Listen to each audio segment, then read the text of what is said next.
Hey, welcome back to the C-Space Studio at CES 2026. I am James Kotecki, and I'm here with the U.S. Chief Business Officer of WPP Media, Richard Hartell. Thanks so much for joining us here today. Great to be here.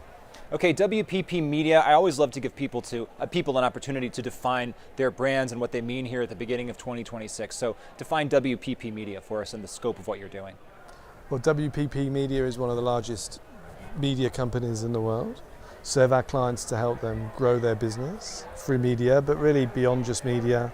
How do we help them in their marketing and their business overall?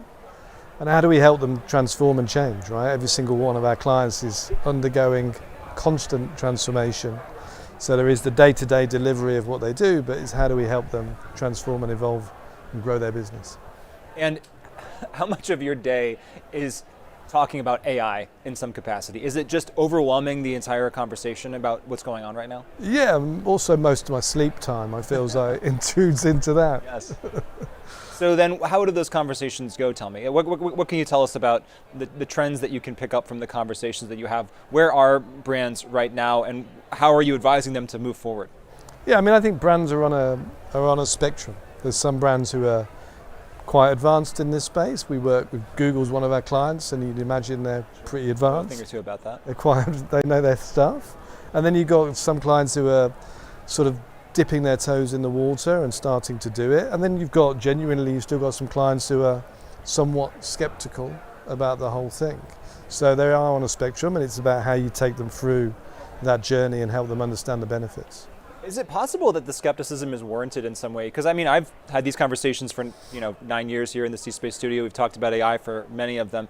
And I can see trends as we go through the years as far as the overall hype around this, and then kind of the pullback, and do we still need to get humans in the loop here, and we want to accentuate that. So do you see some of that?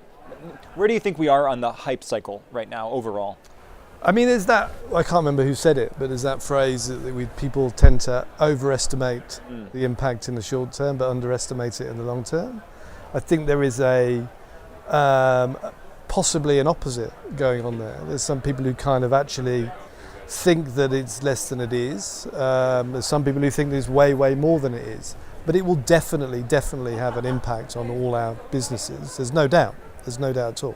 I think there is a question mark about the speed in which it can drive efficiency inside businesses, and there is a lack of understanding about how it can also contribute not just to efficiency but to growth and effectiveness of those businesses. There's too much focus, I think, on the efficiency side of the business, and I think there's too much expectation that's going to come tomorrow. And I think there should be more focus on the growth and effectiveness side of it. What would be some of the ways that would actually manifest if people were to put the focus in the right place on growth, as you say? How would people maybe act or think about AI differently in that case? In terms of how they build their products and services for their consumers, about how they use AI to predict what a consumer needs next, to build more suitable products and services for those customers, and be able to communicate those in more interesting ways. Advertising is one way of doing marketing. What I hope is that AI can develop new ways of thinking about marketing, build new ecosystems around marketing, to go beyond just the ways of potentially just intrusive advertising, for example. What you're talking about, I think, is a very thoughtful approach. And I wonder if that's in tension with something that you just mentioned, which is the urge to be fast, the urge to do it speedily and efficiently as possible. Do you see that tension, and is that why it's sometimes challenging for folks to have that maybe advanced view? But speed is not a bad thing. Speed, obviously, there is a benefit to speed through efficiency and faster work, therefore less people need to do it, therefore you can save money. But there's also a benefit in terms of I can react to culture more quickly. Yeah. And so rather than having to go, right, I need to be able to do X, Y, and Z with my media agency, I need to produce this ad, and this ad takes X time long to do it, I can turn on a dime and react to that, what happens in culture straight away. And that's going to drive effectiveness for those businesses. That's just one example of that. What are some of the things that you're advising your clients to do in a world where the relationship between a consumer and a brand might happen mostly or even entirely within a kind of chat-based interface? Now we're in the world of that rather than necessarily going to a website. Yeah, I mean, I think I think people have said for a long time that the marketing kind of funnel is dead. And you've had all sorts of people try and go, right, this is what the marketing funnel now looks like. I think it's totally dead in the old sense. I think it's much more about a flywheel, right? So if you think about it in terms of the speed in which, in a chat-related world or any AI-related world, where people can go from discovery to shop in a nanosecond, how do you create a flywheel that builds that in the most efficient and effective way for clients? And that's building with clients and building with partners. It's not relying upon, I use this set of disciplines and partners to go through the funnel. It's how do you actually build an ecosystem in partnership with your client, with the partners in the business, to be able to build that effective flywheel. How about generative AI? I would love to get a snapshot from you on how good it is right now, how good it might become in the near future, and how integrated that is into the work that you're doing. Yeah, I mean, we work with all the major LLMs and generative AI companies. We've just signed a $400 million deal with Google as one example of that. And so our generative AI is, as the foundational layer, is as good as anywhere in the business. And that acts as the foundational layer. But it's the most important thing is what you build on top of that, right? So we've codified, WPP is a decades-old company.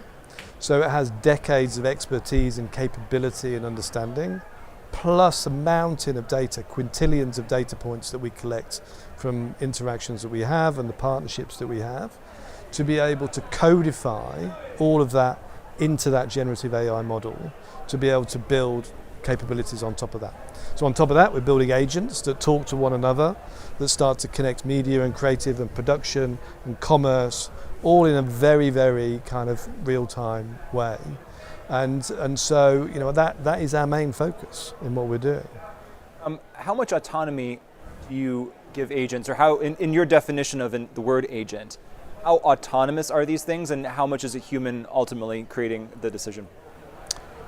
Well, definitely not autonomous, right? Because I think we're still in a stage where 100% humans are still very much in the loop. I kind of define the creative process in marketing in 3 phases. There's kind of the spark, there's the work, and then there's the taste, right? So you think of the spark, it's kind of predominantly still very human. You need a human to kind of go, this is what I think we can do, this is my idea about where I think we can take this, and they prompt the machine. Yeah. And then in the work, there is a to and fro between the human and the machine to refine it as it goes, right? And that, like in any kind of creative process, it's like, do this, I like this, do this instead, and refine that. When you look at 30-second films that we create using generative AI, there are reams and reams and reams of prompts that go underneath that. And at the moment, it's still very, very human driven. And then the last part is the taste, right? You still need a human to go, that's the one that's good, that's no good, right? I'm not putting that out into the world. Yeah. So it's still very, very much an iterative process. There eventually certain parts of the work will become more automated, but it still needs the human in the loop as it goes.